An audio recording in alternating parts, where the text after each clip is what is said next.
I came from the mud. There's dirt on my hands. Strong like a tree. There's roots where I stand. Oh, I've been running from the law. Hope they won't shoot me down soon.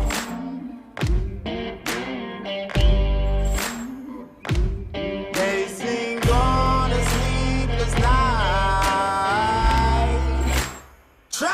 catch me howling at the moon.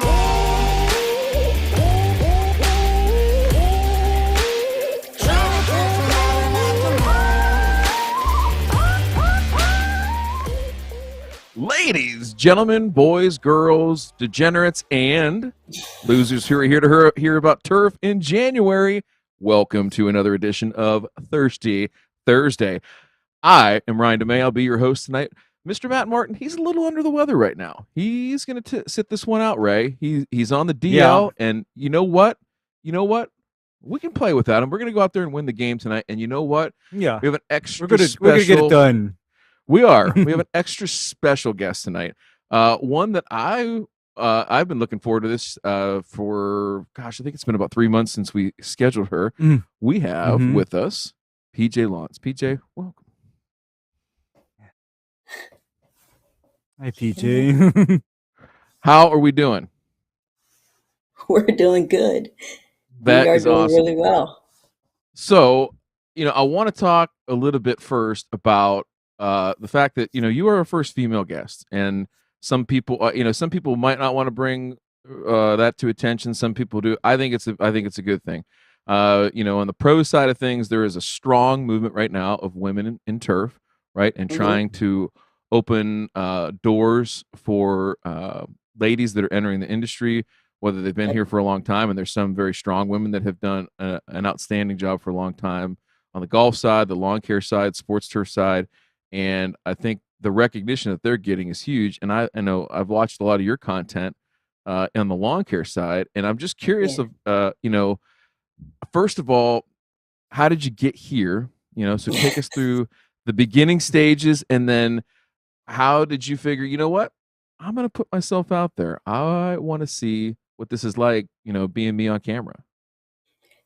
It's funny that you asked it that way, because to be honest with you, I don't know how I got here. I have no Most of idea. us don't. Listen, we asked that question. We've asked that question for like almost a year straight. That was the most honest answer we've ever had. Right, Ray? Right. Yeah, that's telling it like it is. If somebody knew exactly why they're doing this to themselves month after month, my goodness. I mean, they're crazier than we are. I mean, if they know. Yeah, I'm a very, very, very introverted person. So the fact that I have put myself out here on YouTube and just letting the world see who I am, I'm very amazed that, I am in the position that I'm in right now. I think it was just a natural progression. I hated grass. 4 years ago, you couldn't get me to cut grass. You couldn't get me outside because I have allergies, and I just didn't like grass. I lived in a townhouse, and I actually had a landscaper come over. He's like, "What do you want done?" I was like, "Take as much grass away as you can. That is what I want done." Wow. So that was just 4 years ago? 4 years ago, yes. And what so happened? Then we moved into a house of, new construction. And you know how that is when you first move, finances are crazy. So I had to make a choice between doing pest control or lawn care service. And I didn't want to mess with the chemicals of pest control. So I was like, okay, I'm going to figure this lawn thing out. And I simply fell in love with it. That's just what happened. I was like, what was I doing all my life right now? I was like, well, and I think, I don't know. I find that where, even pros and some of the people that we've talked to, the DIYers and stuff that we've talked to out there over the years, on this show over the last year, and then in my time of being in the business, is that sometimes it's like one specific thing that like just makes it, and then people fall in love with it, and then there's other times too where it sneaks up on you like it did for you, and I'm so glad that it did. Because so tell me, this is like what specifically drew you to it? Was it like the whole like you get to take pride in your work? Is it you get to see the results of your work? Is it the whole thing like some people have said like I just love that it's never finished. Like I can have it perfect for about 10 seconds and then something catches my eyes like that looks like crap. I Yeah. can't stand it. Yeah. So what is it? Yeah, Like no, what is that's it that not what like got me. okay, It's what just was it? taking pride in the work and like, actually bringing something to life, Mhm. and it's a solitary type thing when you go out there and you're dealing with the lawn, and it was my getaway for sure. It was my sanity. Mhm. My regular 9 to 5, I've been doing it for a very long time. Try not to give away my age here. Mhm. But it's a very stressful job. So Mhm. getting into the lawn was like it was unbelievable. It was like it was actually like therapy. So And it that's kind of amazing. Well, yep. that's the part that I think blows. I know it blows Matt away, and Ray and I have talked about it before too. Is like, we sit there and talk to folks like you, and we, people ask us for advice, and this is just what we do every day. Let's like, oh hey, like, and Yeah. we love to do it. Like we love to talk and jam and do what we're doing here. But I think the thing, we always feel kind of small because we're just like, well, it's just grass. Like who cares? And but what we find out, what we've learned, especially over this last year, and what's so cool, and blows us away is the fact that like folks like you, this is your getaway. This is like you taking solace and solitude and having a moment to yourself in a otherwise crazy stressful world to just Yeah. do one thing and like you said, see the results. And like I can tell you, I've never thought of that way, and I know Matt and Ray kind of share those same sentiments. So it's Yeah. cool to see somebody pick that up. So did you have anything like in your life before that was like a hobby that you were like into it like this much, or is this Honestly, like I a new thing? didn't. I did not. And so this is just like this has been all encompassing for me because I didn't have that thing. So some things, to most people they'll come naturally, and I feel Hmm. like lawn care came naturally to me. The only other thing that comes naturally to me is tennis, but I lost my opportunity there because I didn't play tennis in high school. I discovered Okay. it the year after I graduated. And so it was a little Oh, bit, yeah, I played you still got basketball and softball, and I was, okay. I was okay with basketball, and, I was Uh-huh. MVP. As short as I am, I was actually MVP Hey, my senior year. As long as you got handles, you can make it in basketball. I don't care what you say. You don't need to be 7 feet tall, or at least That's Leslie or right. anything like that. So Yeah. you, that's yeah, that's cool. we don't care about the height. You get that ball in the net. We don't Hey, care. says We don't says the that's care. shortest right. guy on the show. Okay, Ray, we get Yeah. it. Ray is probably, you know what? I bet you if you threw Ray a ball right now, he'd go out there and he'd drop 30 on some people if he had to. He'd go out and roll the That's right. playground out there in Hey, looks Honolulu. are deceiving, I tell you. So okay, so you're getting into this and everything, and then one thing I want talk about before we get into the deep dive of the lawn and everything is how did you get hooked up with those jokers, Cam, right, and Turf and those guys? How did you get hooked up with them? Because man, let me tell you what, those are some of my favorite people on YouTube. We got to hang out in Louisville, and just wonderful dudes. I mean, Yeah. wonderful dudes. And how did you make that connection? Well, Turf actually reached out to me and asked me to, come interview. I'm pretty sure his show or his channel was the first YouTube interview that I had.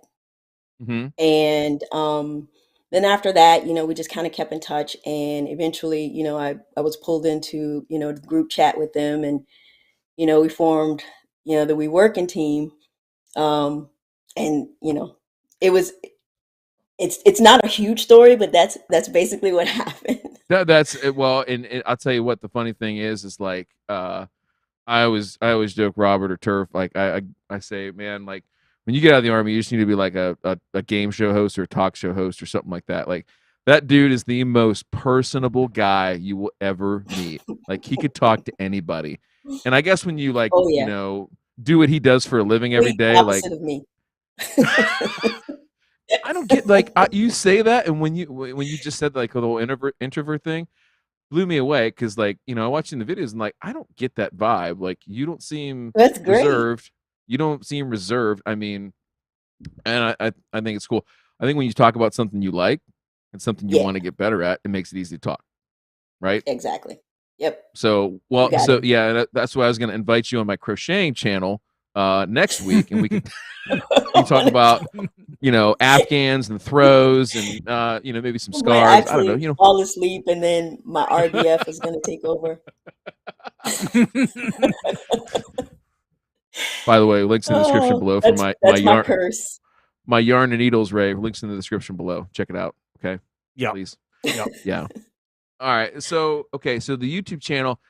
Tell me about the content and what sparks your creativity on YouTube, because you have a lot of like different videos and looking at products, and I like how some people are like vlogish, and I think that you a little bit have that vibe. It's also very observational. Like you're very observant about what's going on, Yeah. and I think that's a crucial skill or trait to have when it comes to lawn care and taking care of something like a live plant. So tell me how you get ideas, and tell me how you decide to show stuff, and is there stuff that you shoot and you're like, man, that's dumb, I'm not going to show that. So take me through No, I take us through pretty your much process. show everything. I pretty much Oh, I show love it. everything because I want to be transparent, and I've been told like you don't need to put everything on YouTube, and I'm like, well, whatever, But I've been told, and I think this describes me perfectly. I'm a journey YouTuber at this point, and that Hmm. may change. I may cross over into more or something different, not more, but something different. But I agree that I'm a journey YouTuber. I like to just um, anything that I'm showing. I'm not going to do a video on anything that I haven't tried myself. That's a rule of mine. And so when I do try it, I'm sharing my experiences. I'm not Hmm. necessarily telling you that you need to do it this way, but I'm telling you how it worked for me. And that's what's more comfortable for me right now. Um, the product reviews, I have turned people down that have come to me Mhm. asking me to do product reviews. And I was like, I don't know your product. I don't use your product, so I can't review your product. So Oh, and I think that's fair, and I think just the being genuine, right, being true to yourself. yeah, There's absolutely nothing wrong with that. So it's important.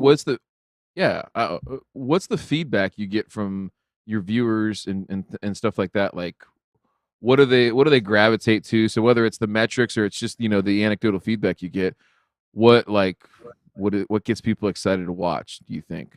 I'm curious. Well, what the best feedback that I get from people is when they tell me that I seem genuine and it seems like I'm having fun.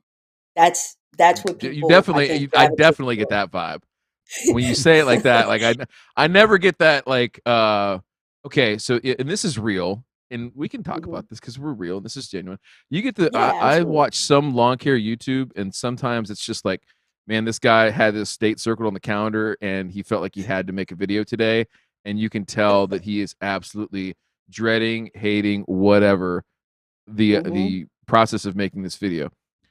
I Yeah, haven't watched every single video you have, but every single one that I have watched, I've been like, yeah, like she's into this. Like this is completely real yeah. what you're seeing right now, this enthusiasm. So do you like have to bottle that up and go out there and do it, or is it just like literally like that is what you're like every time you're in the lawn?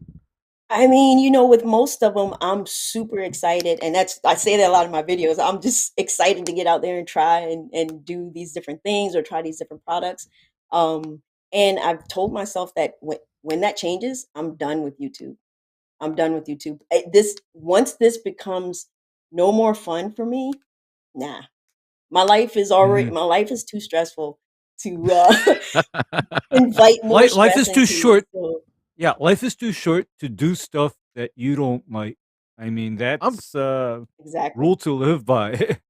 Ray, I'm curious for you because you've been doing this a lot longer than Mhm. 4 years. I mean, basically going on 40-ish. So, Mhm. how is it fun for you? Like, what do you? Is it fun for you still? Yes, it is. It's still fun for me because when I've striped the lawn, that's a little bit of a thrill. When I've roasted, just weeds, I've just roasted them. That's yet another thrill. And then when I've gotten grass to be green in a neighborhood full of beige lawns, that's just another thrill. Ray's So yard I've sign is never- actually in the shape of a middle finger with Green Dot Lawn Care and his phone number. That's got to be I mean, that has to be a great feeling of being noticed, right? And Yep. you know, I you know, I don't want to make this about us or anything, but you know, I find fun in just having my back against the wall and having the most difficult situations that you can come up with of, you know, whether it's, you know, agronomically or, you know, the people that are all involved in the process of doing a, you know, a field or an improvement. Like, I love that part of it. But so, you know, for you, like what, Ray just talked about his like hairs on the back of his neck moments. Like, what are those in lawn care for you? Because we can all point to something where it's like, man, whenever I see that, that's amazing. Whether it's you doing it or somebody else. And is there something that you see somebody else do that you haven't done yet? That's the second part of that question. Well, I mean, so the first part is I just like that bluish green grass, and my backyard gives it to me all the time.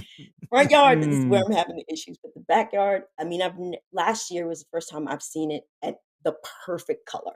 So that's what I like. I love that color. Now, as far as other people, what they can do with stripes is amazing. Okay. I want to be able to do that, but I don't think I'm going to get to that point. But just the striping to me, I mean, I might this year. Who knows? I have the big league, so let's see what happens. Yeah, it's just a matter of right kind of mower and just knowing that you lay down a definite pattern.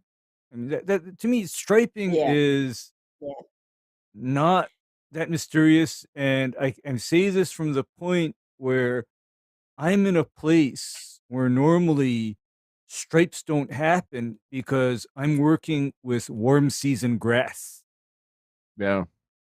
But you know, and my answer is pretty surface and basic, but that's me. I'm a very simple person.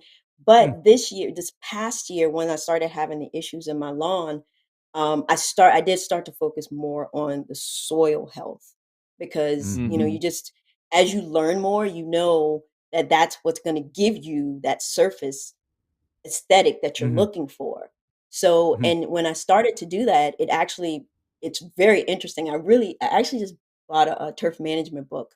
I haven't done anything but make a reel with it yet, but but Which book is it? I did just get it a couple days ago. Which book is it? Which book? It's the one by Nathaniel. So it's a turf management 5th edition. Turf management fundamentals 5th edition. Oh, the core textbook for professional turf, golf and turf managers. That book, yes. Because by the way, PJ, Oh, Nick Christians. Oh, yeah. Here's my regret. That book has never been read by most people in what I call the commercial turf care business. You see, the people that know that book normally deal with sports fields and golf courses. I, on the other hand, am rather familiar with that book.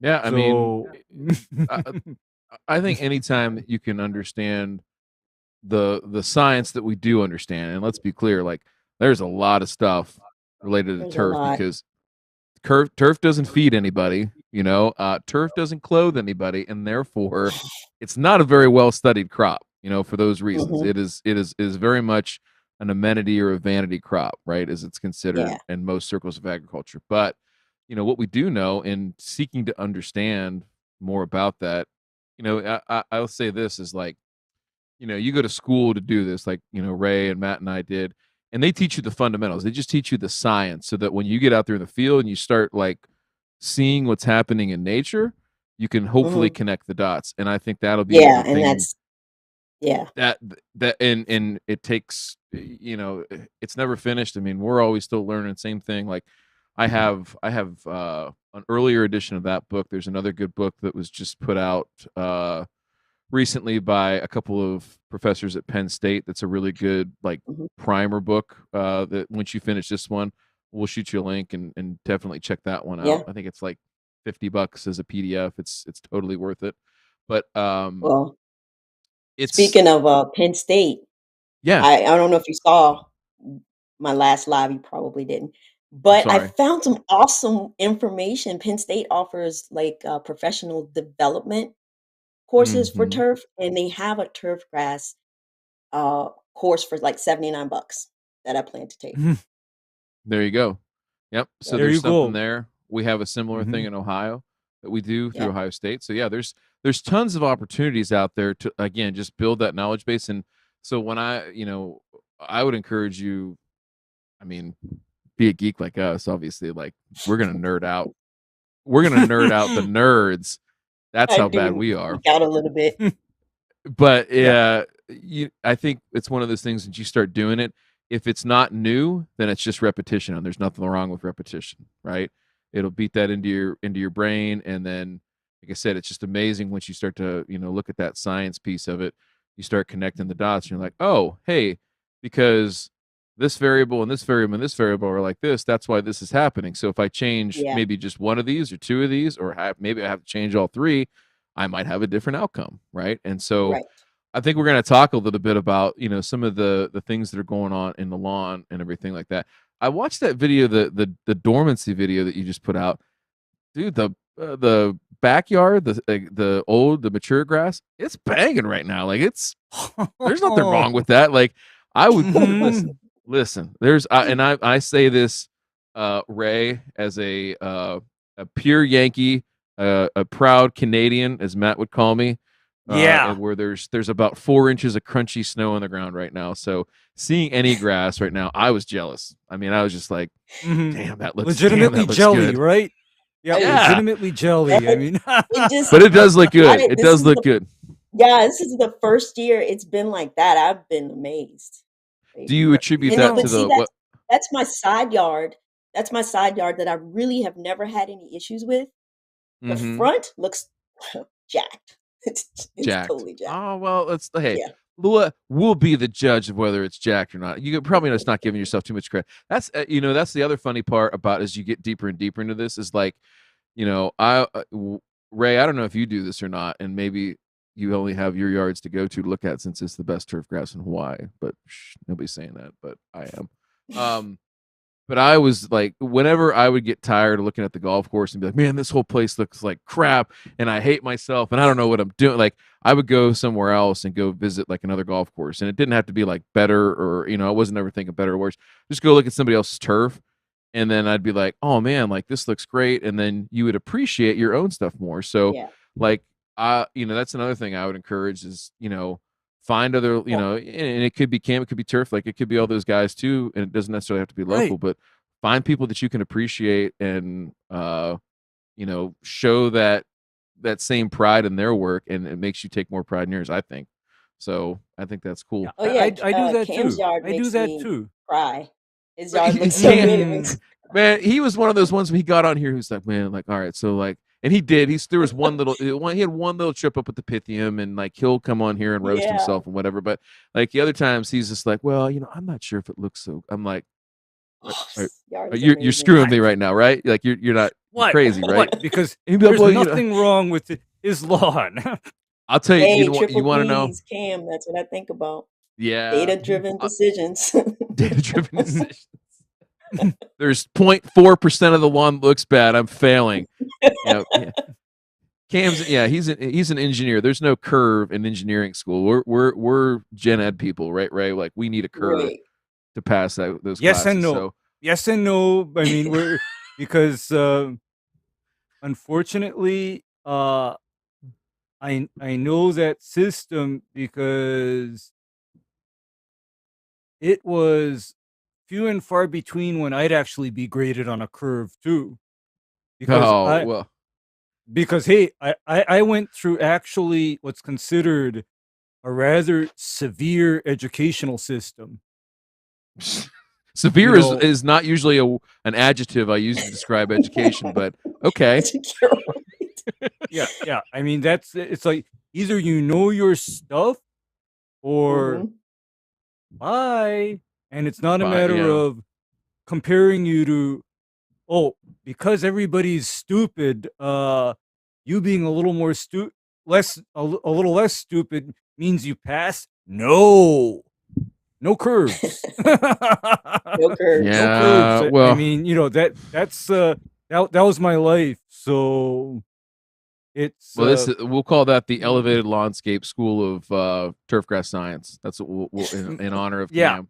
We will name it we'll that. call that. So, Yeah. and I'll tell you who else. And listen, one of my very good friends in on the tubes and in real life, Ryan Knorr. That guy is probably just one step ahead of Cam. That guy's tough on himself to a Yeah. T. Yeah. And it's You can tell. and so I kind of get that from him. but he, you know, Just- and I will say this is that, you know, it's not just me. I'm sure everybody has. It's like, you know, hey, appreciate what you got, and I think Yeah. that's the biggest thing here is like, you know, we're here, so you know, it kind of breaks into this whole thing of let's hear about where you're at now. Like, what are the wins, what are the losses, and where does that set up for going into this year? So let's talk about like this whole 4-year journey. Okay, hey, what's the good that we have to work with and continue to focus and, you know, enhance even Yeah. more, and then what's the stuff, and I know you're going to say those two nasty words, Ray. Yeah. You know what I'm talking about? Poa trivialis. I know we're going to hear Yeah. about it, so we'll get Yeah. into that too. But yeah. what are Well, those things that yeah. are just like aggravating as hell? Well, I mean, that changes on a yearly basis. Sure. I think in year Mhm. 2, one of the most aggravating things was, I think that's when the POA actually first showed its head. And Mm. so, yeah, and I really feel like it came from the mechanical aeration that happened. So, on top of that though, I was getting, and my understanding of this was not really great. So I was seeing like this gray haze across my yard, and I had no idea what it Mm. was. Couldn't figure out what it was. I was thinking maybe it was a reflection from a window on the side of the house. I thought maybe I had too much iron because the very first soil test that I got, the iron was through the roof. So, and at the time, I also didn't really understand what burn was. So I was all over the place. I was like, I don't know what this is. It's this, it's that, it's this, so it was that year was extremely frustrating to the point where I almost gave up. I was like, I can't, because every time I turn around, there's a new problem. So Aw. what I did was that I was one of those people, I have to admit, I was I was throwing it down everywhere. I was throwing down so much stuff. And I backed Oh off. I man. just I just stopped. I just stopped. Mm-hmm. Mm. And I sat, I Mhm. mean, there were times I would sit in my driveway in the garage, like sitting in the garage and just looking at the grass. And it's like, okay, who's gonna win this test right here? So I just backed off completely. I would say I didn't put down anything for over a month, probably 45 days. And it started to look okay. So, Mm-hmm. I mean, it kind of started to come back to life. And so from that experience, I learned and I realized I was like, just kind of take a seat, don't do anything, don't keep putting these chemicals on it, and watch and learn. So that's the mentality that I took. And once I did that, things started to come together because I started to learn a lot more. I started to watch videos and figure out, well, that looks like that because you did something wrong. So it was a very interesting learning experience. That But I'd year that's imagine 3, that's so. I'd I'm imagine so, feeling more PJ, confident. that because and I tell you, go ahead, Ray. I'm going to tell you that in turfgrass management, do you know what the hardest thing to do is, PJ? You know what the What are you hardest thing gonna to say? do is? Nothing. Nothing. Yeah. Yeah, that is the toughest thing to do because it is very easy to do, do, and do some more. But in the meantime, we're just digging ourselves a hole here. Hmm. Yeah. Whereas, like what you did, sometimes the best thing to do is to just take a breath and step back, because the grass is going to fix itself. Because Hmm. a lot of times in my business, I'm teaching people that, in that I tell them, right now, the best thing to do is nothing. Don't apply anything, don't cut anything, don't touch anything. Leave it. Exactly. And it works. It works. Just Mhm. leave it alone for a minute. It'll Mhm. the Yeah, grass, I really do feel like it does talk to you. It tells you what it needs. So you just have to listen. it does. Yeah, it absolutely does in the sense that, uh, like what Ray said, that doing nothing and having the confidence to do nothing, Hmm. it is it's difficult. It's an acquired skill. There's no doubt about it. I mean, sure, there's people that do absolutely nothing to their lawn. That's not the people we're talking about. We're talking about, hey, I'm trying to have, as nice a lawn as I possibly can, and I feel Yeah. like I need to do something, and you feel Right. so compelled, and it feels weird to be like, you know what? I'm gonna leave it alone. I'm Yeah. gonna go It was another hard. week or two. Yeah, yeah. Well, and yeah, Let let it. it go. Yeah, all right. Yeah, I because I can't. here's the Go ahead, thing: Ray. is that, especially in the world of a home lawn or a residential lawn, we bump into so many constraints, right? And constraints include like time and money, to where in the commercial sphere, in some cases, when you overdo and it backfires on you, Mhm. you do have the money and the budget to then counteract that. But in the case of a residential or a home lawn, mm-hmm, Yeah. you know, Yeah. You're creating you more issue. Yeah. you're creating, because one of my smart friends, kind of, he's in the business too here in Hawaii, and he always, we look at each other and we say it in unison almost. We just say, "Do not create." And when he says "do not create," he's saying, "Do not create a new problem where one didn't exist previously." Yeah. Yeah. Yeah. I think the line here, Ray, is that you can't spray your way back to healthy turf. Mhm. Right. Or spread your way. I mean, park that darn fertilizer spreader. I mean, that's Yeah. Yeah, that could be interesting. And so you mentioned that you watched YouTube videos. We had a question in the chat about who are some of the people that you gravitate towards their content on YouTube or Instagram related to lawn care, or just, horticulture in general, if there's other things Hmm. too that you consume. Well, it's very interesting because when I first started watching YouTube, Matt was definitely not a person I watched because he was way over my head. I was just like, no. And I started, I watched a lot of Alan's videos because, that's where I started the plan. And so I watched those, but those videos didn't actually give me the idea to just back off.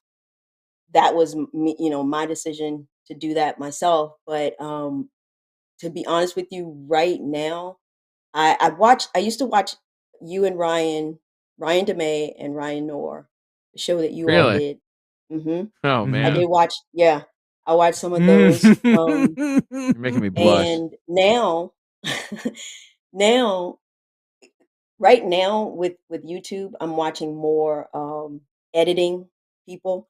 But when I do Oh. watch any grass thing, I've gone back through all of Matt's previous um Mhm.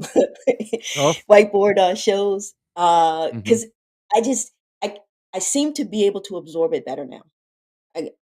What he's saying makes sense. I'm not reading a foreign language as he's writing on those boards, so it's Mhm. very helpful. Well, and that's isn't that cool though to feel that progression? And I mean, it's no matter what you do. I don't Hmm. care if you are into, It really you is. know, detailing cars or building, whatever you're into, that you can attain this level of knowledge and continue to grow it. So that's really really really really Yeah. cool. When that light So bulb goes off. I think that it's here's my favorite part is you'll learn something like that, and then sometime 3 4 5 months down the road, and hopefully this happens here tonight, and or wherever you go afterwards, continue to seek information, is you're out there in the field and you can say, "Ooh, I remember that. And now Mhm. I'm going to apply that knowledge, right? And I'm going to, again, become more confident in myself, my abilities, and that's powerful. That's powerful Yeah. stuff. So, Yeah. all right, so let's dig in here a little bit on the agronomics now, because I Okay. know there's a lot of things that and here's the thing. I think people get on here and they're like, oh, I got to tell them all the bad stuff so I can get rid of the bad stuff. We want to hear about the good stuff, because a lot of times it's focusing on what you're doing well, a little bit Mhm. more than trying to make up for what isn't going so well. And so I guess first let's talk about the front lawn. Okay. We'll talk about, I'm always a bad news first kind of guy. Ray, I don't know where you fall on that, but bad news first is always good, because then we can come over and put the icing, the good news, Yeah, I'm the in Bob favor Ross of that happy little too. tree. Yep. I mean, I might as well get out of the gnarly sausage making part and get to the good stuff. Okay, I mean, that I'm that's really how I picturing feel about you. it. I'm picturing you grinding up different grass parts and chemicals and just forcing it into a natural casing. I get a really Oh. weird visual on that whole thing, and it's quite frightening, both in terms of what you're probably capable of and where my mind went with it so quickly. So, okay, Yeah. back to the Yeah, that's funny. topic at hand here. So, okay, so the front lawn, Mhm. like, has it ever been good? Has it ever been like where, like, oh, hey, it's good, and then it went bad, or Looks was good. it Yeah. like Yeah. it was just never good? Oh Where yeah, no, it where's that was whole? yeah, it was great. Honestly, this past year is when it's been the worst. Prior to that, it was pretty good. Um, at least Hmm. surface wise, it was good. Uh, again, it could have been just that I was throwing down too much product. Um, this is this year, what you're seeing now, or what Okay, you have up there. That's this year. And that's the side. That's my side yard. That's the front you have right there. But this one is my side yard. okay. And this is the side that's like my pride and joy. It's never It really Hmm. looks given me good. any issues. Oh yes, this looks awesome, BJ. This is just Was the let me breathtaking. ask? So the house is like 3 4 years old, you said, roughly? 3 years old. Oh, Yeah, 3.5 years old. and lawn was sodded or seeded? Yes. Initially it was sodded. Okay, They put and you've sod in the front, overseeded. yes. Yeah. Okay, gotcha. Okay, and I mean, generally speaking, I'm just kind of curious, because sometimes we like to peek over at neighbors' yards and things like that. Like, does everybody else's yard look really good or really bad, or is it just sort of a mix now? Now that those lawns are. Oh Not my wow. Okay. immediate neighbors, Oh wow. no. Okay. Yeah. No, That but, needs. you can't see it in this picture, but, like I said, this is my pride and joy, but Poa is coming from my neighbor's yard. Right down that line is starting to creep over into my yard. So, Mm-hmm. who knows how long it's gonna be my pride and joy. Fortunately, I Mm. don't think we're gonna be in this house more than 2 or 3 years, so Oh, okay. Okay. Well, it'll be somebody else's problem, and then just think yeah. about hey, we can start planning for PJ's lawn of the future, right? You know, I know exactly what to ask for now. I know, and like Hmm. some home builder landscape, like you're gonna be their worst nightmare, because you start talking to Mhm. those guys about I want this in the lawn, they're gonna be like, what? Yeah. Huh? No. So yeah, Yeah. No. that'll be a fun. I It's can't like, "Let me wait get at when that dirt before you put that sod down. I have some yeah things I when wanna you throw in that dirt." when you come back next year and the year after, and we're really deep diving on the planning for that, man, you're gonna Yeah. slide them over like a 4-page list of, okay, here's everything I need, and here are the thoughts. And if you do, we're gonna have a problem, right? We're gonna have a problem. You have the Okay, answers so you need. ugh, what was it that took the lawn down? Like, what was it that you felt like was it weather? Was it like, you know, the weedy grasses, whether it be Poa Triv or Poa annual, were out competing, or what was No, it like? Was so there? no, so that wasn't it. It's just that the color changed.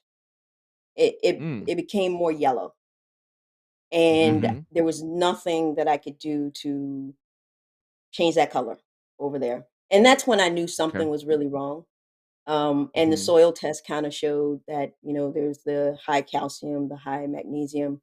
And I did talk a little bit to Turf and Cam and Polo, and we talked about a program like putting some citric acid down. And this was because I'd also seen Ben's episode, putting some citric acid down and then going to straight ammonium sulfate. Um, so that's where it was, and it still does not look like I looking at it now. I don't think it's going to recover in the spring. I don't think it's going to look much better in the spring. It just doesn't look good at all. Doesn't look good at all, Right. huh? What? Yeah, Right. Uh, what do you think? Because take some notes. right now, you know what's jumping out at me on this soil test? What's that? How high the iron is. Yeah, and that's why I asked in the pre-show when we went dark from YouTube and Twitch was, you know, if you had red soil, because you know that would be indicative of this. However, the pH, you know, that kind of I didn't look at that part before I asked that question, and Uh, so the yeah, I reason mean, wh- go ahead, reason why I'm Ray. I know where you're asking, going. I know the reason why I'm asking is because the key molecule when you're talking about chlorophyll, which is where the green color for grass comes from, is actually manganese, not Hmm. iron.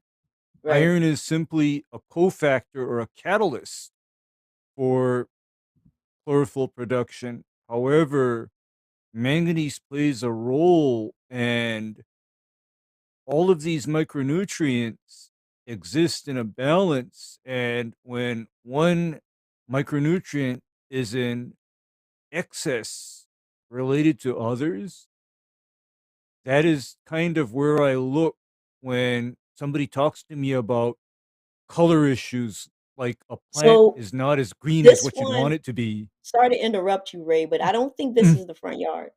I don't think the soil It's test is not the front yard. I feel like this may be the Parkway test. Oh boy. Parkway. Okay, okay, okay.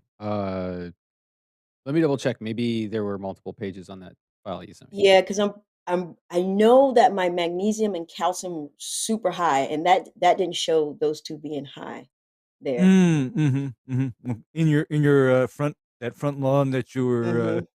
questioning the color of the grass in, right? Yeah. It only has it's only labeled as Parkway, and there's no Yeah, other that Mm. page one's on it. Parkway, but I sent the pretty sure I sent the other one. I can look at it look for it real quick, but Is it uh, this one?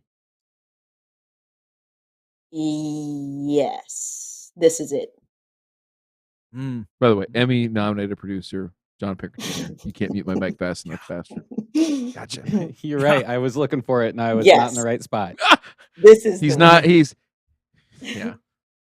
Yeah. Well, this still doesn't show the iron, Yeah, etc., this one. as as being as high. However,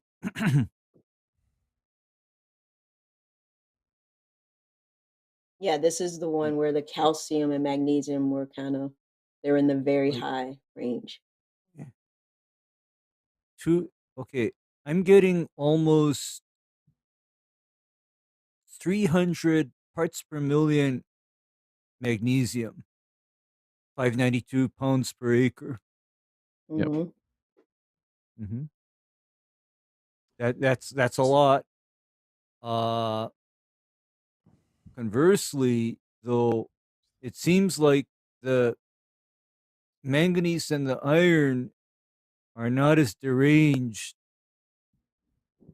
on this test. But again, I'd, when I talk about applying micronutrients, I Mhm. always talk about applying a broad spectrum of micronutrients and not just iron unless there's a specific call for iron only. Don't apply anything else because all of the other elements are high. I mean, that's something where I everybody got to be careful about, Yeah. because here's a common thing that I see on YouTube. A lot of these content creators talk about iron, applying Mhm. iron to make the grass greener, right, DJ? Right. But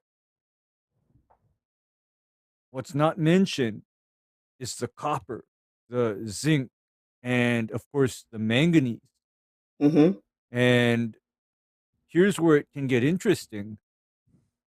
One of the most beloved fertilizers that the content creators just love happens to be extremely high in iron, Mhm. and iron alone, Yeah. milorganite, Right. Yeah. milorganite. And we've caught out people that have come on the show just by how high their phosphorus and their iron is on their soil tests. Mhm. And they fess up. They say, yeah, we used to use a lot of milorganite until we knew better. Yeah. And Yeah. I honestly, I maybe used Milorganite a couple times my first year, but I actually Mhm. haven't even been able to get it since then. And with the products that I put down, I'm actually afraid to put down straight iron. I've never applied just straight iron to my yard. Mhm. Mhm. Any iron that I get is from the products that I'm using, the fertilizers, the granulars, or I use Simple Lawn Solutions as well. And actually, Mhm. one of my favorite products from them, the 600, has manganese 2.2% and iron in it. That's their highest there. So That's yeah, yeah. that's an example of a more balanced product, because at least you are applying manganese with iron and not just iron in isolation. Hmm. Yeah. So, is there anything else about that front lawn aside from just the color? How's the growth on it? It's How's the growth on it? it's it's not great. And I do believe that I need to go ahead and get mechanical aeration. I had it the very first year I was in the house, but I felt like it caused my POA, so I avoided mechanical Mhm. aeration. But I realized there's a lot of compaction happening over there. So this spring, that's one of the first things I'm going to get done is get it aerated. Okay. Uh, what I usually like to go towards, unless somebody can demonstrate to me that, for example, the soil in their lawn was used for a construction road or something like that, where there is evidence of actual traffic and mechanical compaction, is my preference is usually to let growing grass do the cultivation work. In other Right. words, what can I do to make the grass grow roots and do its thing? Yeah, So unfortunately, I don't think that's my my case. I don't think I can do that because when we were having the house built, I did come over quite often, and the area they my yard is full of rocks. I can't dig down 2 inches without hitting a Mm. rock. So I Mhm. know that there's some issues in the front there. interesting. So, Yeah. Yeah, that's I mean, and it's typical of new builds, and I think that's just looking ahead when you go to do that is like, the quality control on the whole yard thing is going to be, from the very beginning, all the Yeah. way through to make sure there's stuff that's not dumped there, all that kind of stuff. W- so just kind of looking back at the mechanics of the soil test and trying to understand a few things. So when did you take the soil test? Like what month or about when? during this I year? believe that one was taken, I want to say September of Okay. last year, yeah, September And 2021. September 2021, and then Mhm. were you irrigating the lawn either through a hose, or do you have an automatic irrigation system? How's that working for you? Irrigation. You do have irrigation, Hmm. and okay. And the next question is that city water? Do you run off a well? How's that? What's the water source? It's city water. It is city water. Okay. Hmm. Okay. And then going into that time period, like of when you took that, I mean, do you remember, weather pattern? Was it particularly dry, particularly wet, anything like We that in had terms of we had a really dry season, okay. so it was pretty dry, and Hmm. I feel like I wasn't watering it quite enough, but I Hmm. also feel like yeah, I don't know, but it doesn't matter what I feel like. It was yellow, so Okay. maybe it's Well, and so like, the guys in the chat are chopping it up about this, and it's definitely something that bears mentioning is that, the high sodium, and then, in Mhm. terms of, some of the other some of the other stuff that you're seeing in your soil, that the water that you do have could, Ray, Yeah. be what we could refer to as a depositor, right? That it's Yes. elevating some of these levels, in Hmm. particular sodium. So, the easiest way to get rid of sodium is have it, just a good flushing rain, right, and push water Hmm. through, or push sodium down through there, and but there's things you can do here, Ray. So when you look at that sodium level, Ray, Yep. is that something that I mean, the cool season is not very tolerant of No, not at so all. so And sodic soils, right? And so, mhm. what would be, if you had to look at this, what would be sort of your method of dealing with this, and is it at a critical level that PJ needs to think about? you know, when you get grass actually turning yellow, and it seems like the grass yellows even though or after you've used that irrigation water, that literally tells me that salt is coming out of the end of that sprinkler head. Okay. Uh, and in that case, where I'd probably go is I'd explore usage of something known as gypsum. And what gypsum is that is chemically that's calcium sulfate. Now, what calcium sulfate or gypsum does is it will go into the soil and displace and remove the sodium from the soil so that it's no longer being taken up by the grass. And it does it without raising your pH. Because the other source of calcium is, of course, lime, right? But you Yeah, don't want lime because your pH is already to where you don't need it to go 7.1. higher. Right. So, and I would even suggest this because every soil is different, right? Hmm. And you can't predict. So, what I do when I'm not sure exactly how something's going to respond is I take out a 50 square foot or a 100 square foot test patch and I apply the proposed treatment to that small area, watch it, see what happens. And if I like Hmm. what I see, that's when it gets implemented on a broader scale. Okay. So You you know, I wouldn't you think wouldn't suggest or would you suggest the citric acid for the magnesium and calcium? I probably wouldn't for you because Okay. your pH is such that, to be honest with you, it's not so high that I'm alarmed and I'm thinking the pH needs to come down because 7.1 is, Ryan, is that within the range of tolerance of turf type golf fescue? 7.1 pH. That's not It's excessively fine. You high, can. is it?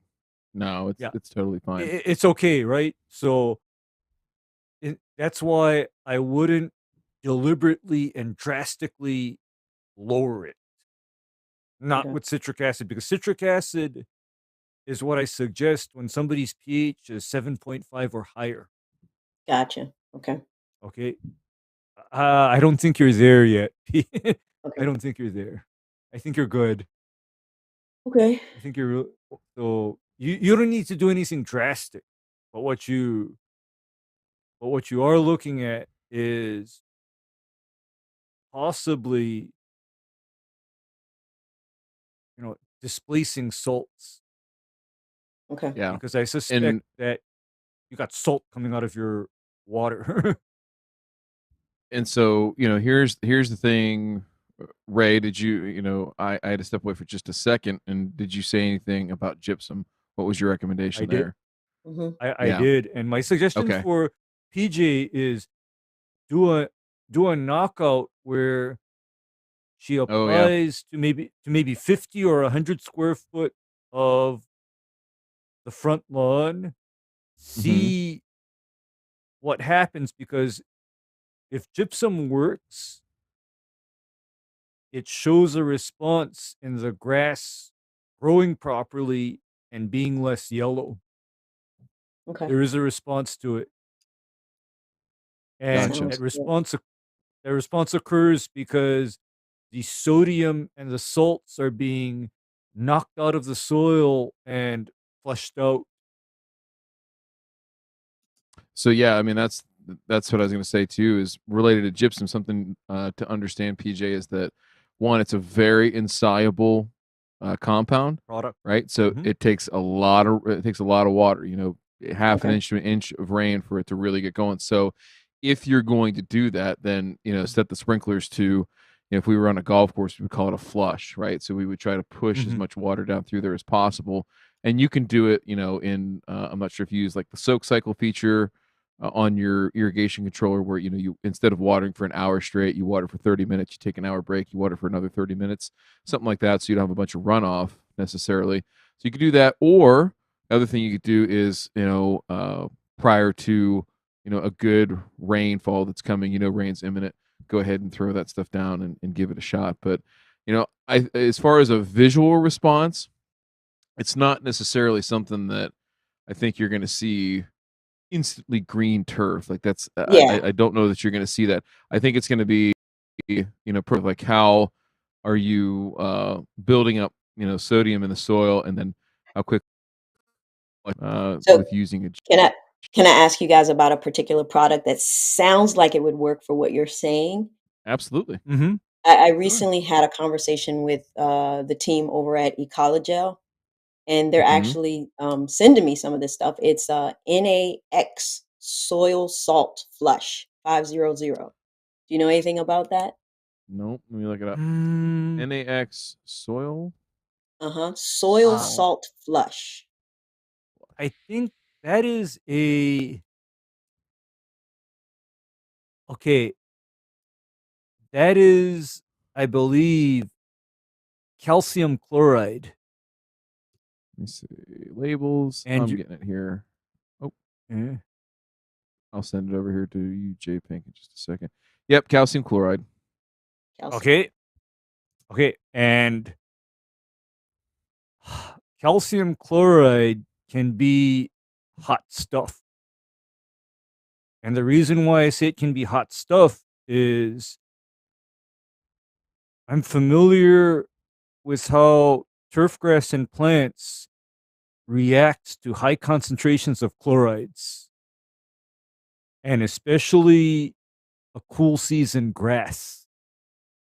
Okay. Okay, this makes this, Ryan. I wouldn't be afraid to apply to Bermuda grass or Seashore paspalum. I wouldn't Mm-hmm. be afraid of it.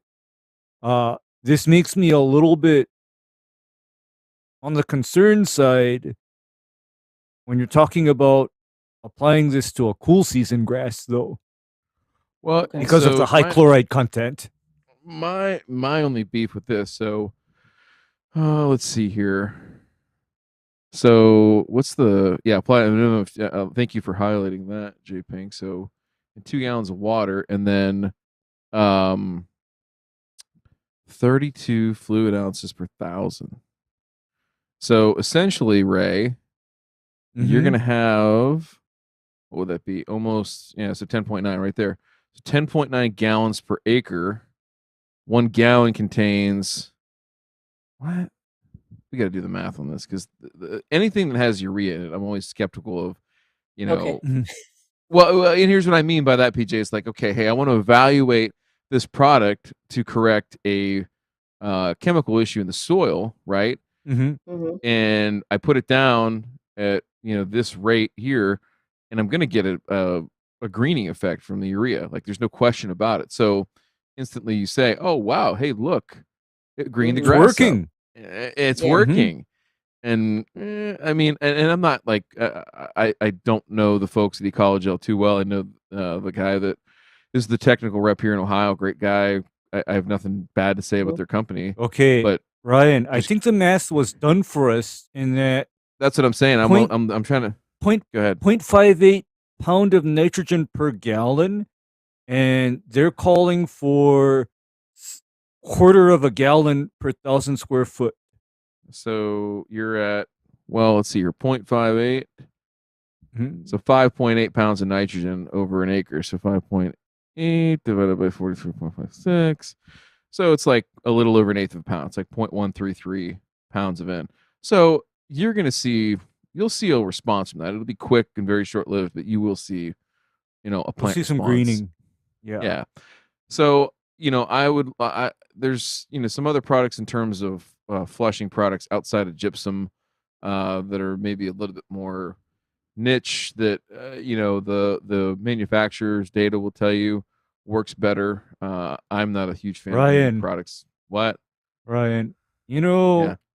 if I ever have to do a calcium load / salt flush, Mhm. my preferred product is actually calcium nitrate. Oh. And that way I Look at a greening know effect from that. I'm getting the nitrogen, and I also get out of the issue of adding chloride. Makes sense.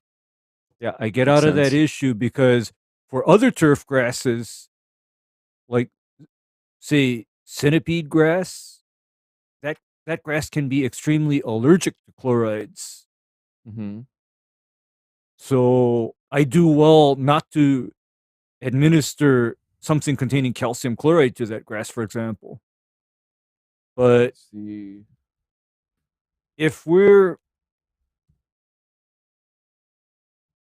but here's the thing, PJ, how well drained is your soil? What do you mean by that? When it rains, how long does it take for that rain to soak in and for you to have a dry and firm surface after it's rained? It soaks in pretty quickly in the front, not so Mhm. much in the back. Mm-hmm.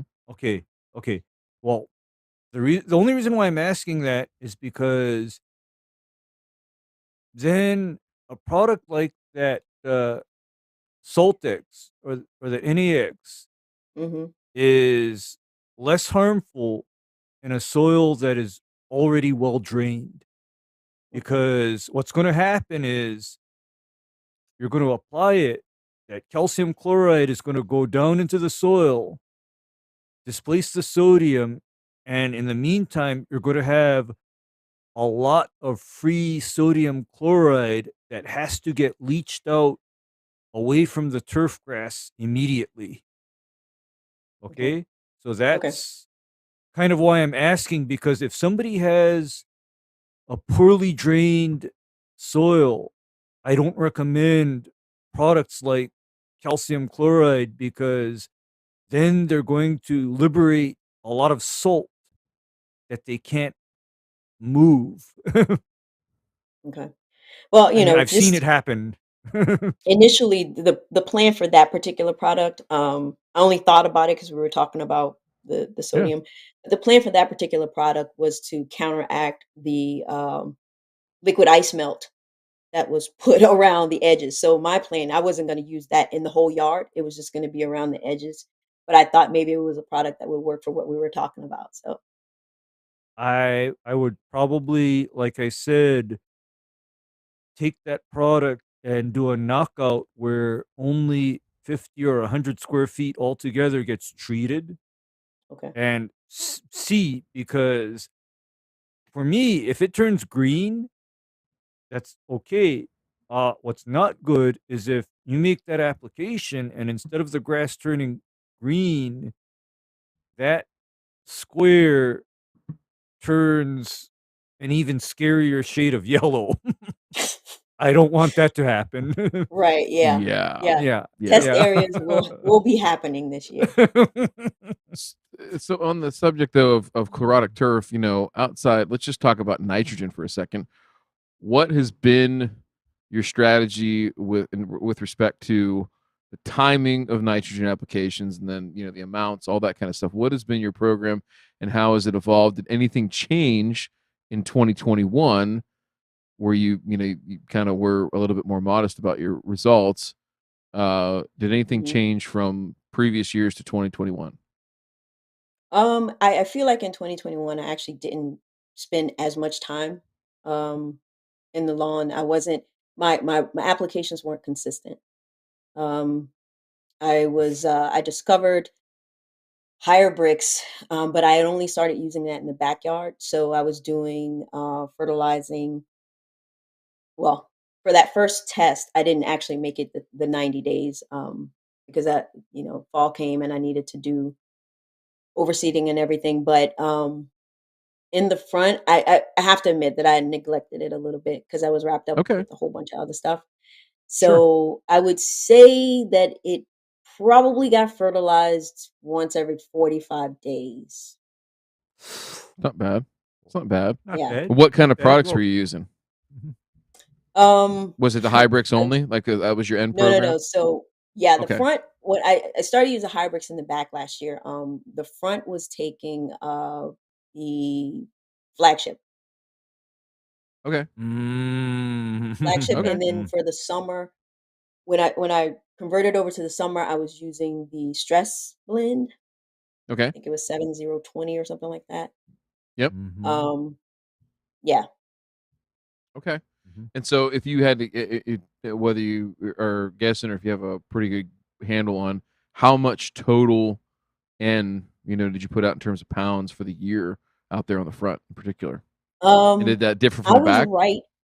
I was right at about 4.5 for the Oh, front. okay. Okay.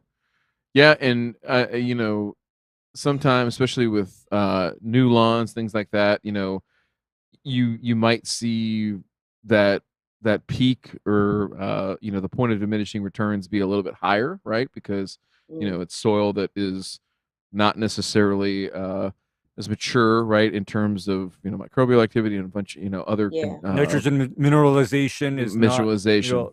Although you right. have 3.5, there was 3.1%, and that was in the Parkway side, and I can't remember. JPink, was there? Look at the other one, the one from you. Yeah, yeah, She 3.4. still So I got mean, that's that's pretty pretty good. good for That's 4 pretty years. good. So yeah, So, only thing I can think of is hmm in that case, I would be looking at when the nitrogen is being applied because you say you're in Virginia. Hmm. Okay, Virginia is an example of a region where there's what they call a bimodal growth pattern. And bimodal means that you have nice growth in the spring, and then due to the extreme heat and humidity, cool season grass declines in growth in the summer, and then it's growing again in the fall as it gets cool. So actually, the times that you should be concentrating your applications would be more in the fall, a little bit in the spring, and not so much In the in the summer, right? summer. I mean, I wouldn't be sweating I missed my application in the summer, because summertime for me would be the example of where I would be practicing the most difficult practice in turf management called restraint. And so, not to give away where you live, but is it more real hot, humid Virginia, or are we talking more like a little bit more at elevation where it's a little bit more comfortable Virginia? No, it's hot and humid. Okay, okay. It's the So all mean the part more of reason. Virginia. Yeah, Yeah, I mean, not so nice part. yeah, that's the mean part. Yeah. yeah. Okay, so yeah, I would agree with Ray that the big things there, just from a basic standpoint, is going to be push push push in the fall. We always say this is that the season for you in terms of nitrogen management begins about Labor Day, right? Because if we can push somewhere in the neighborhood of 50 to upwards of 70% of the total annual nitrogen in that period for you, say from about Labor Day until in your area, probably Thanksgiving-ish or so is Mhm. probably when you want to be finishing up at the very latest. So in that period, that's if you can really focus then on sticking to a program and being out there, every lighter rates and going out every 3 to 4 weeks. I think that's where you're going to see a lot more bang for your buck. And then coming into spring, again, the whole restraint thing, doing nothing, you should be able to ride that out until probably middle of spring, so Aprilish, maybe getting towards 1st of May, Give it a middle of little May at the very something. latest. Yeah, and that's going to A little be something. sort of a little something, and then that's going to sort of be what you hang your hat on for the summertime, and that's going to be it, and then you're back into doing your thing. So from that standpoint, I mean, you talked about life gets in the way, right? I mean, that's the biggest thing. Mhm. So it is, hey, say, hey, if I can focus for these 3 weeks or 3 months rather, say, September, October, November on doing this, it doesn't become this big like year-long chore on, the rest of the stuff. So really, if you can do that, I think Yeah. you'd be pretty successful. I think 4.5 pounds is okay to stick to in your area. I did not do the, I don't know if you, I don't think Pace, you do or the pace that, turf and the climate analysis thing. the climate But analysis. Yeah. we'll But then we'll that's plug just like that a in and send rule it to of you. thumb. Yeah, that just is like a rule of thumb. And there, you see, you're not applying every 30 to 45 days now, then, are you? I mean, that's Right. out the window, Right. because what the analogy that I like to make is it's kind of like my life. I make sure I have an excellent dinner, so then that way, It always uh, goes back to Ray eating. Ray, how big's that steak that's waiting on you right now, Ray? He's probably every now and then he's peeking over there and he's seeing Yeah, it rest at yeah. room temperature, like, oh, I'm gonna get you later. I'm gonna like but the thing is that, okay, I eat well. That way, I don't start the next day like I'm running on fumes. I hate that Mhm. feeling, okay? Like I'm running on fumes, I'm dying, No, I don't like that feeling. So likewise, that 3 months of just focusing on, getting your nitrogen down in the fall before the grass actually goes down for the winter. Mhm. That way, come spring, the grass is well fed and in excellent health. And by the way, by feeding in the fall during the cool weather, that is when all of that nitrogen is going to promote root growth in the grass. Oh. It's going to promote, the root growth. Whereas if you apply a lot of nitrogen during the hot part of the year, it doesn't Yeah, it's not right. It's not actually growing. do what you think it's going to do, because you're trying to make the grass grow at a time of the year when it literally does not want to.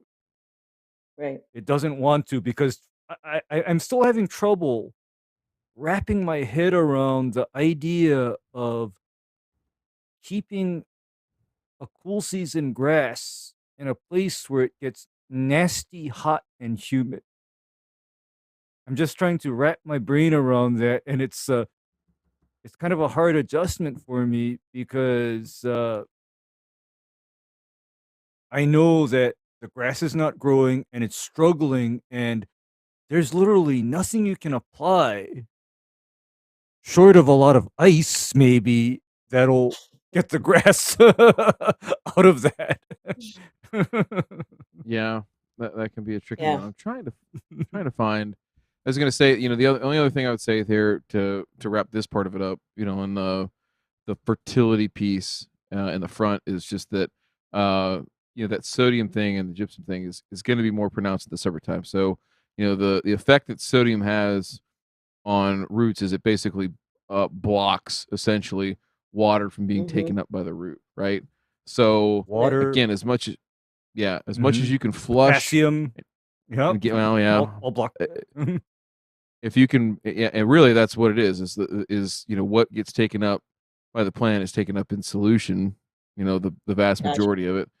And so yeah, that's the issue you run into, and that very well could be why you're seeing that chlorotic turf out there, that yellowing turf. So be interested to see how Yeah. that program goes on your check plots and things like that. So that's the fertility piece. I mean, do you have any questions there? And want to talk about pests too, weeds, diseases, insects, all that good stuff.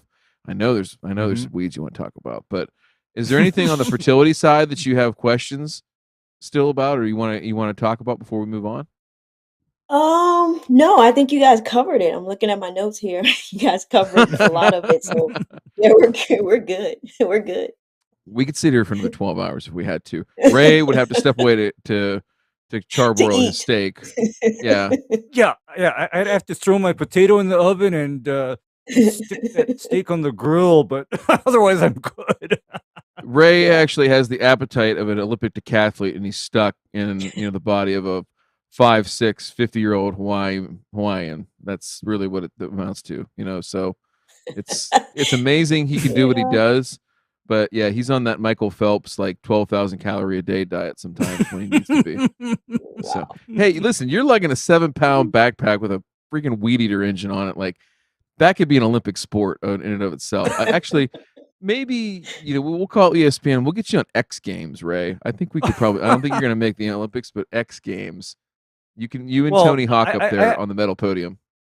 well, I have a friend that saw me do this, and he literally stopped me and he said, "Ray, what the hell?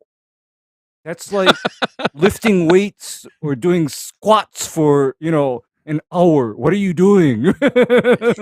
He literally said that. He said, it's like doing like squatting with a barbell. It's like, I was I going to never say thought of- most reasonable people probably look at what you're doing like, yeah, there's no way I'd be upright after a day of that, and then let alone here's Ray doing it like 5 and 6 days a week with no thought and reckless abandon. So Beast all right, mode. so let's move on to the pest thing.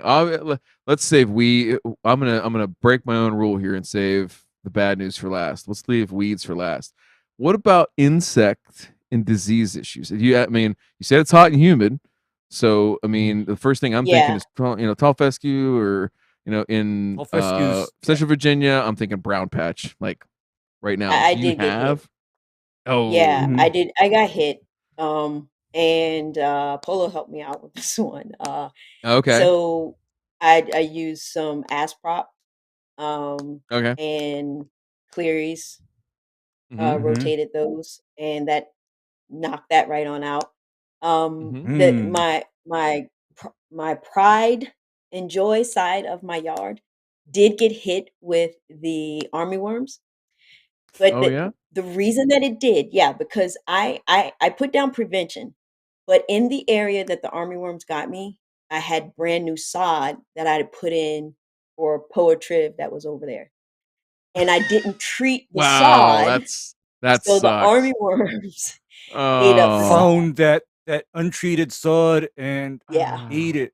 Ah, yeah, That makes yeah, my that heart was hurt. painful. That makes my heart That hurt. was that's $1,600 painful. Oh my oh, gosh. Yikes. Yeah, So oh, yeah.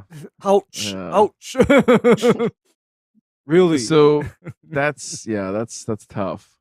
Okay, yeah, so the army wearing thing, but prior to that, I mean, you had never seen them before, I'm sure, because I had I don't think not. it's unheard of in that area, but it's also probably not something that you deal with every single year, I'd imagine. But I Mhm. No, don't know. no. This was the Okay. first time. I mean, it demolished my neighborhood, or they did, the armyworms. The whole neighborhood Yeah. was bare. Yeah. Man, that's rough. And That's rough. let me Yeah. guess, PJ, the parts that didn't get eaten by armyworm, you used something called, we know it as Grub X. Yes. Yep. It's your Ah, friend. okay. Your friend. That, Yeah. that's our best friend, because Grub X, they say that most people put that down for grubs, but Ryan and I know that as a rather effective treatment against armyworm. And yeah, as well. Yeah. Mm-hmm. A lot of Yep. bang for It your buck. saved me. Mm-hmm. Yep. I mean, that's just like to us, that's just like getting a vaccine for the year against armyworm. Not only do you Yeah. get protection against grubs, but there's something to prevent that kind of catastrophe with the armyworm, because I can't get Grub-X in my state. Mm. You So really can't? I I did not cannot. know that. I cannot. I mean, Because of chlorantraniliprole, its persistence? persistence and potential to Uh enter groundwater. all right. All right. I Potential to get that. enter, And okay. but yeah, There's no that fun out there in Grub-X, Hawaii, guys. Jeez. Come on. yeah, that Grub-X is, that's like a smart move Yeah. overall. That's a smart Yep. move, I It was think. part of Yeah. my prevention program that I put that down. Oh, for real? So, yay. Mm-hmm. Well, Yeah. then that's good. So then what on the disease side, was that something that were you planning on Treating. just kind of monitoring and treating as things came up, or were you trying to be on a preventative program, or what? Yeah. I guess, or are you going like site specific and saying, okay, listen, I'm going to treat the side yard like the pride and joy preventatively, and then I'll just kind of let everything else ride and see what happens, right? Or Yeah. what was your thought process? No, with the fungicide, there was so much mixed information out there as far as, you know, if you really don't need it, then don't put it down. So I was trying to avoid putting too much in the yard. So I felt like I wanted to kind of watch it and see how that Mm, went. And it didn't go well. So my mm, plan is to do prevention from here on out. So Yeah, mhm. yeah, and I think that's instead of, yeah, instead of going the wait and see approach. here it And is. so the things, I think Ray and I would both echo this statement, is those are two fantastic fungicides, right? That you used, that Polo recommended for you. No, nothing Mhm. against it. The only thing that you got to be careful of is those are two, uh, you know, that you can develop resistance to very easily, right? So, Right. Yes. just twice a year, maybe you can maybe max it out with and be okay. And then the other Okay. thing is, you said it was Asprop, right? Was the hmm first one you used? Yeah. Azoxy plus Yeah. propiconazole, and that Propiconazole. is a solid. That's like a solid product for general disease control in a cool season area. Mm-hmm. hmm And I basically consider that like a foundational treatment. Yeah, that can be a foundational treatment. I get a lot fancier than that because I have different disease pressure. Hmm. Hmm. But for but if you're on a preventative program for turf type tall fescue and you're helping things out by monitoring your nitrogen and your water and your height of Hmm. cut, I think that as prop can work for you. And by the way, that Cleary 3336, I essentially have that and I keep that in my get out of jail card. Yeah, That's that's what that's what it, one. Yeah, I was gonna say that or that is like your fire extinguisher in the glass case. hmm For most of the stuff you're gonna be, and you only if you break the need it, you need glass if you need to, yeah, because you it would gotta it. Well, where what do you? I mean, I'm just curious for the Hey, listen, if you're a warm season person, listen to this. Mhm. Sorry, but the cool season people, the adults are talking right now. All right, so Ray, Uh-huh. where is 3336? What is the break the fire extinguisher case open moment for you with 3336? And I'll tell you mine for cool season, and it might affect PJ here a little bit. Mine is for number one, I haven't been staying on top of my dollar spot control. Number Oh, two is if I have what's called take all patch. okay. That's my I'm breaking the case that the fire extinguisher and the fire hose is in. It's like I'm swinging the axe, Ryan. Yeah. Well, Yeah, I mean I can get down with that. I mean, it's pretty effective against a number of different things here. However, the thing that mhm. I would be most concerned with in PJ's case, since we haven't talked about Ray, is it Gray is leaf spot, gray leaf uh-huh, spot. Yeah, gray I leaf mean, spot, which typically is a disease you really only see in cool season on perennial ryegrass. However, in the last 5-6 years, in areas as far south as the Carolinas and on up the eastern seaboard over here into Ohio, Pennsylvania, areas like that, it's been documented, and it's not a rare thing anymore. So again, just something else that you know and here's the issue, PJ, is that it becomes you'll get pests that get resistant to it very easily, and so it's even something that when you have the pathogen out there like gray leaf spot, for example, right? That you're treating for something else. You're treating for brown patch, and the inoculum for these other diseases isn't quite to the point where it's going to cause you issues. But in Yeah. introducing that fungicide to it, it becomes resistant, and then you go to spray it, and I mean, like, you want to talk about horror stories, and I mean, you experienced it. It would be like, okay, imagine something bad happens, we get gray leaf spot, on a field or a lawn somewhere, and you're resistant to it. It's just like when those army worms came in and ate up your sod. It's like you walk out, it's like that. Oh, hey, I just sprayed this, but it, uh, and it, and Mhm. mhm. yeah, And devastating, Ryan, Okay. devastating. to add to Yeah. this, to add to that, the resistance issue that is coming up with gray leaf spot is No, resistance to azoxystrobin. another one that That is, that the mhm, the fungicide thing gets to be a very interesting dance in rotating chemistries to prevent resistance while also using the best chemistry that you possibly can for a given pathogen, especially on residential turf, because there's far fewer fungicides that are registered for it, and they're more tightly grouped in terms of you don't have as many different groups that you can rotate to. So it becomes a challenge in areas like yours. So I'll be curious to see, if I were you and I was really honed in on a couple, it'd be brown patch and gray leaf spot that I'd be looking for, secondarily, and you don't necessarily need to use um, a fungicide for this necessarily. I think you did a review of one of the phosphite products, and I was going to ask that next about the Mm-hmm. disease thing. Is Mm-hmm. have you ever seen Pythium in your lawn, and was that the impetus to try the phosphite product that you did, and if and Yeah, just it what was did you just see to from the try it. product? Okay, Just, okay. Nothing. okay. Nothing. I didn't Nothing. use it You're not gonna. consistently That's the thing. enough, Is like honestly. it's insurance. I mean, that is the thing. Is like you pay for it, and if you don't use it, you don't know that it's there except for when you pay for it, right?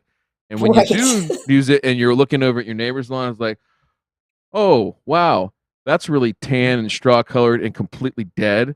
And you look across the street, like, oh shit, that one over there smoked. What's going on here? And then you look at yours, and then that's when you go put your green dock middle finger yard sign up there and be like, phosphite people, how you doing? Now I'm telling you, that's gonna be a merch thing, Ray. We're gonna sell them all over the world. Call Green Dog Oh,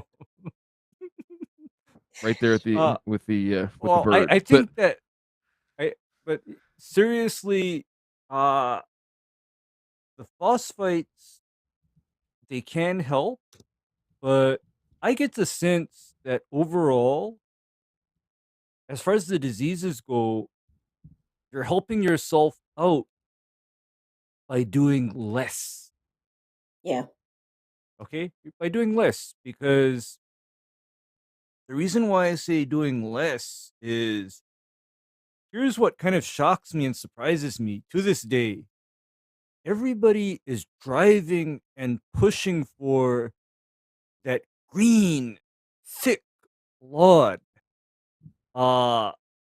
In my case, when somebody says thick lawn, I'm cringing, because my idea of grass that is maintainable and healthy is not thick, and it's not green. Hmm. It's thin, short, and barely green enough. And that's when you're like, and that's where you're riding the edge, PJ, like that. And I don't mean like that. Ray, what Ray's talking about is literally like when you get to that edge and you're trying to maintain like everything, like Yeah. on that piano wire, where whatever that magician dude is like, walking in between two buildings, like that's Ray growing grass in Hawaii. So, so I think that's that's like the tip of the spear, or the top of the pyramid kind of thing. I think in your Yeah. case, I mean, I think a lot of it's going to be driven by your nitrogen management, which you talked about, and that's good. And then just being judicious and figuring out what works with those fungicides. Okay. Try to what I always say is try to buy one expensive one a year, and then add to your your cash, right, or your arsenal, so that you can sort of introduce some new different chemistries and keep plowing forward there. So, but no, that's interesting. All right, weeds. Let's hear about this Poa Triv problem, because man, if Ray's retirement plan is actually solving selective herbicide for Poa Triv, he's gonna retire on that. And I mean, it's really a shame because it's a very pretty grass. Like it's a thick blade. It's a nice looking grass. It's just not. It's just light. You can't get it dark, and so it creates these horrible patches in the yard, and it's a shame. I mean, it's getting worse. I think I sent JPink like the very first This picture is of when I nuked it and dug all of that out myself. Yeah, that was the very first. Yeah, wow. yeah, This is when your and neighbors were like, okay, like she is serious about this. right. Fortunately, interesting enough, you couldn't see this from the street, from where you can see the sidewalk in this picture. If you were on the sidewalk, you couldn't really see all that back there. So that was a plus for me. But yeah, I burned all of that out, which was all POA, and that was a lot of work. That was very Okay. This is when hobby crosses over to obsession, and I applaud your effort. I really do. Yeah, I I do. can't This is believe I amazing. did that. But I mean, what is this? Does this like go into that DSM classification for? Yeah, I was just gonna what is say it? the DS. I was gonna make a OCD? DSM joke too. Yeah, Ah. OCD. See, even our jokes are the same now, man. We're linked up. Okay, so I'm curious here. Is this section of the yard, was this seeded or sodded at construction? so this all was sodded. Knew it. Yep. So this is one risk that you run. And Ray, I don't, I'm not sure what the grassy weed pressure is like on the $5 a square foot sod you buy out there. It better be damn clean. If I'm paying $5 a square foot, I can tell you that. Sometimes it's But not. Sometimes it's not. Sometimes I get the middle finger, and people ask me, "Why is there hayfield grass growing out of my $5 a square foot zoysia sod?" I do Yeah. get that. It does happen. So PJ, it's funny that you post this, is because I have a client that very similar situation, sodded lawn, high end, good sod farm. But the thing is that the turnover on those fields. So typically on like a bluegrass or fescue field, they're going to harvest those somewhere between, really pushing it like 11 months, and probably more likely somewhere between like 12 and 16 months is their ideal harvest time. So all that turnover creates, there's weeds in there that come with it, Yeah. but you keep turning those fields over, and you're bound to have higher and higher populations each time, and there's nothing that they can do to control those either. So like, you'll go out to a sod farm, and you'll see areas that are just, bludgeoned with Poa Triv that they're skipping over, right? Or they're saving for, I know sod growers that do this, where they'll skip over and save those pieces, Ray. And if they know it's going to like, a warehouse, job or some big commercial site, that who cares if there's Poa Triv out Yeah, there, right? right. That's Yeah. what they'll do with it. They'll kind of make that the scratch and dent bin, so to speak, They right? call it the That's seconds. That's the grass you make your sausage out of, Ray. That's where that goes. They call what's that over there, Mr. Sod Farmer? Oh, that's where all the lips and assholes grow. Yeah, we harvest those and put them in the sausage. So, Mhm. so I don't think it's out of realm. So what did you do with this? Like you nuke it, and then what? And also, real quick, let me ask this question: when did you do this? When did you actually spray it out? What month of the year? It was, I believe, like April. Oh, see, that's perfect. That's perfect. Because a lot of people make the mistake. They try to spray it out, because here's what happens with this stuff. If you don't know, you're Lost Ryan. Mhm. Yeah. Well, what he's You saying lost is Ryan. Poa that muted him. if you spray out just in the fall, hmm you're gonna miss it, because actually, this is where we get into when you need to kill out undesirable perennial grasses. I don't hmm consider that a one and done procedure. I don't. I mean, Poa Triv, Bermuda grass, zoysia grass, and bent grass are examples of grasses where, if they're undesirable in the turf, you are not looking at a one and done to get rid of it. Okay. Because if that were me, I would burn it out one time in April, then fertilize that area, let it ride through summer, and then see what happens to it in the fall. Mm. Because chances are that bottle of glyphosate has that Poa Triv's name on it in, say, September. Because what's probably going to happen is it's going to play possum.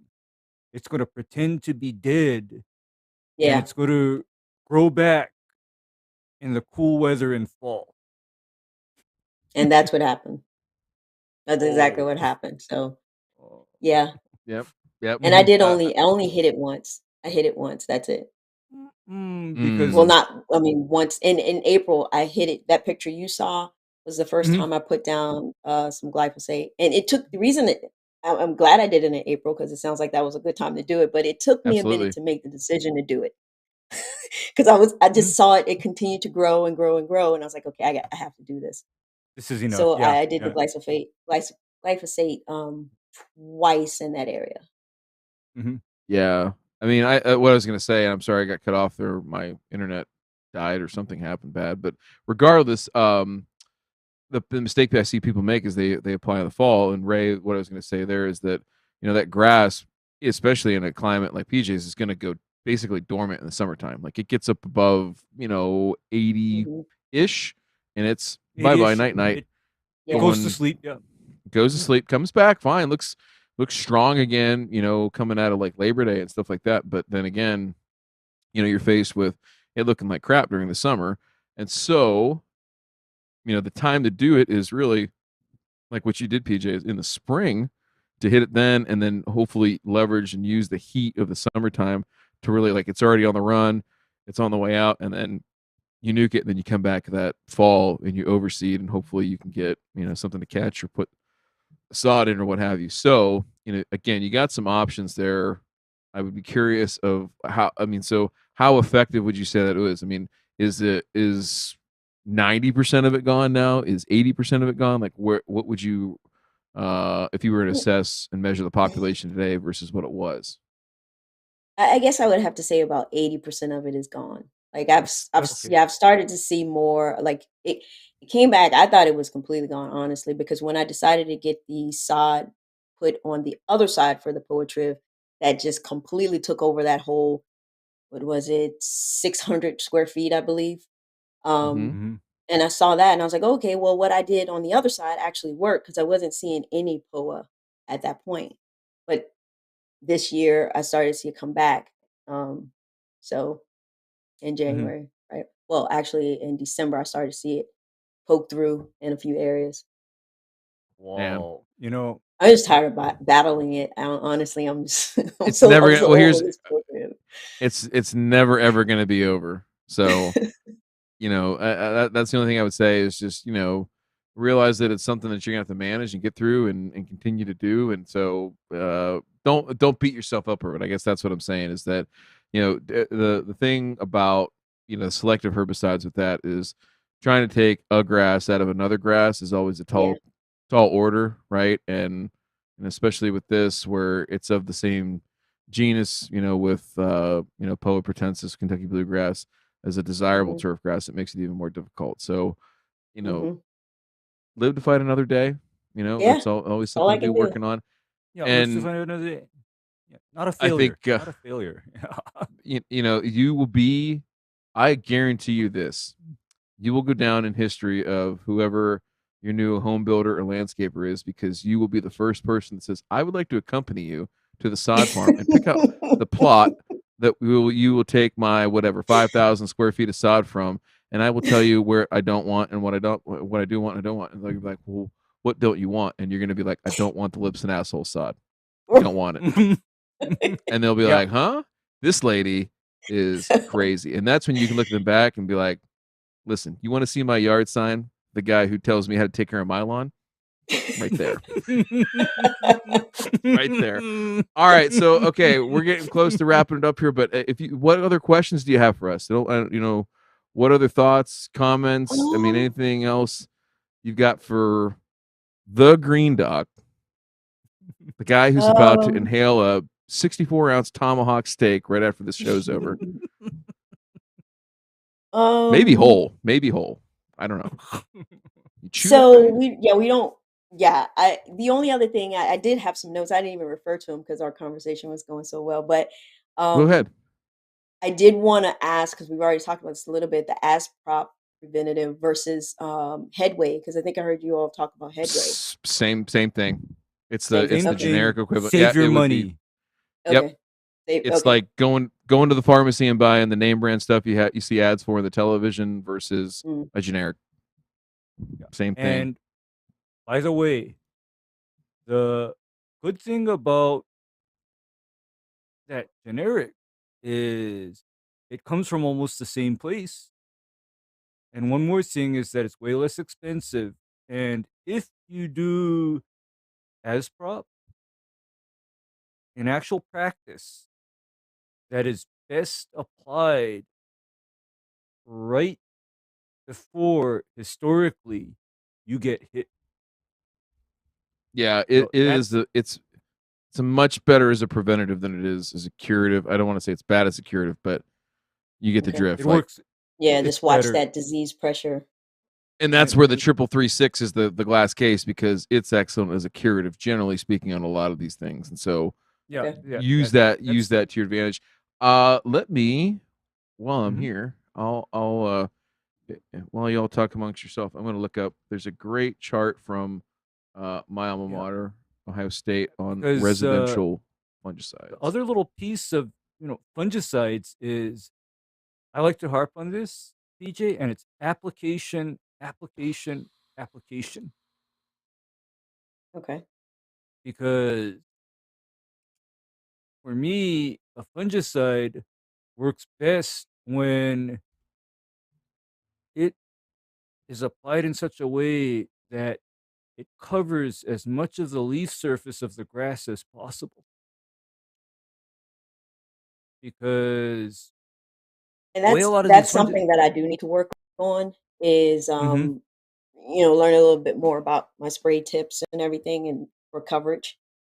mhm, So Well, mhm. let's talk about that real quick. Just real quick. I mean, which sprayer are you using now? I know you've tested out several, but like, what have you settled on, or what's like your go-to? What's your well, right go-to? now I Yeah. use a 3-gallon chemo sprayer, battery sprayer. No Okay. one have really That heard of that that. that But I that's mean similar that's similar to a flow zone, yeah? It's almost like a flow zone, Yeah, isn't it? well, Similar? no, not that one, Kinda, but I sort do of? have one similar to the flow zone. But Mhm. for the longest time, until actually previously this fall, I would always use the spray tip. I was always using the spray tip, but I realized that that's probably not the thing to do. So now I use the flood tip a little bit more. And, okay, the flood tip is actually that would be the thing that I would be least likely to use to apply something like a fungicide. For fungicides, right?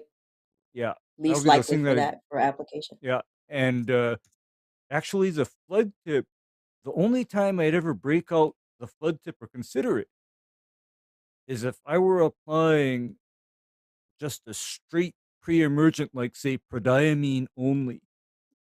Otherwise, for me, for other applications now, coverage is king.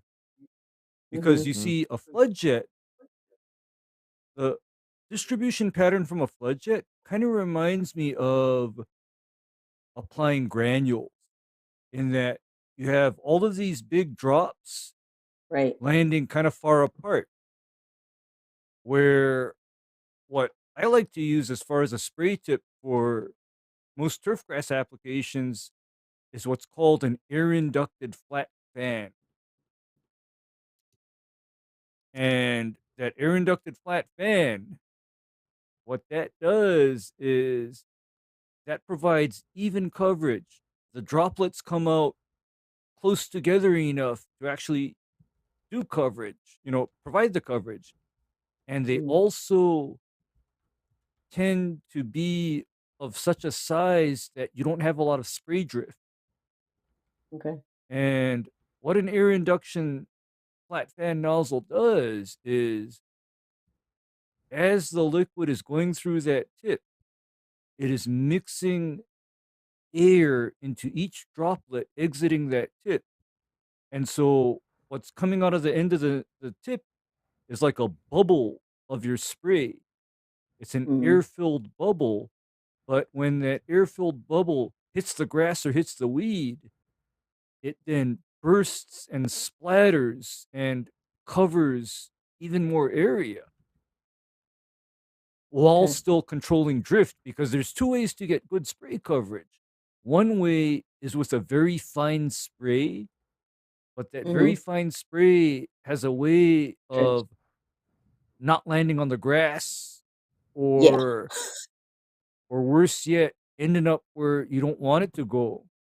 Whereas something like the air inducted flat fan does an excellent job of going where you want it to go and then covering its intended target rather well. Okay. What about Okay. your Okay. spray volume, Ray? Do you want to talk real quickly about what she's covering with that Mm-hmm. 3-gallon sprayer and make sure that the volume's on point too? Yeah, I mean, how much area do you cover with that 3-gallon sprayer?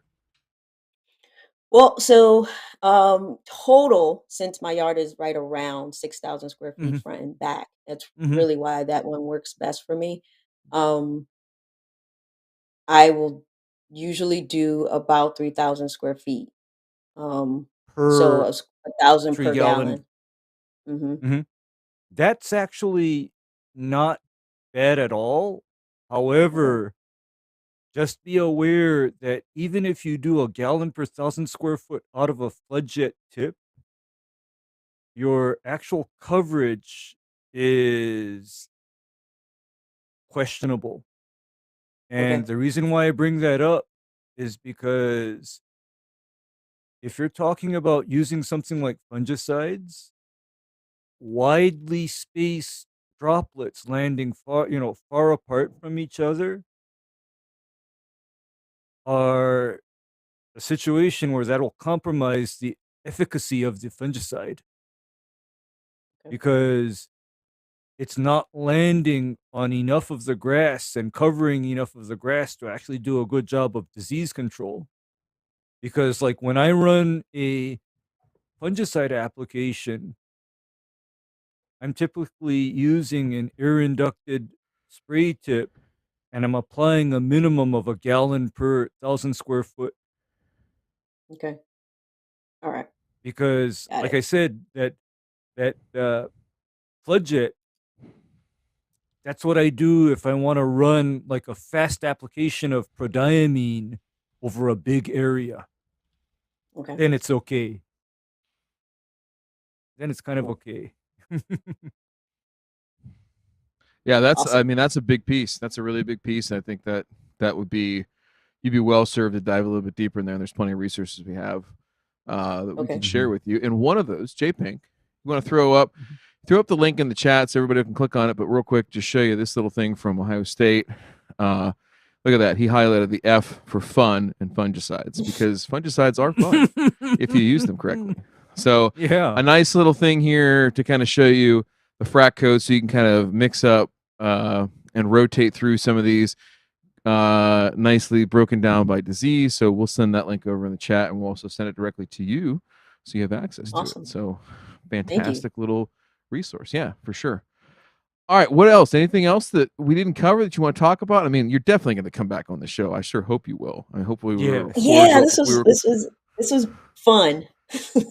Yeah. I mean, listen, we don't get on here. We don't get on here to be lame asses. That is for sure. Okay. And so, like I said, we had fun. I think this is gonna be cool going into the after show here. So again, if you are not familiar with the after show, as our listeners here, please join us. You have to join us either as a YouTube Okay. member. So go ahead and click on join down below, or you can become a Patreon member. Ray, www.patreon.com/burn and return. Check us out. Airport beers are getting more expensive. We aren't, though. We don't believe in inflation here, at least generally speaking. So our prices have stayed the same, even though the buying power of your dollar has gone down. We believe that we should be able to entertain you. So if you want to come over, check us out, have a great time. What are we up to? Are we getting up to 69 yet here at JPink? Where are we at? We are Where are we at 53 of 69. Oh my goodness. Oh, yikes. Matt, I know you're leaning over the puke bucket and watching, but guess what, buddy? It's gonna be movie night here pretty soon. We're gonna snuggle Pretty up under the soon. blanket. We're Pretty gonna soon. snuggle. I can't wait. Yeah. I can't wait. All right. With that, PJ, seriously, thank you so much. I'm glad that you were the Thank you first guys for female having that me. came on here. The women in turf thing is strong. You are showing that. You're demonstrating that every day. I appreciate what you do. We all do, and look forward to have you on again soon. Everybody else, Thank you much. be well. Good night, and let's go to the after show. Good night, everybody. Oh.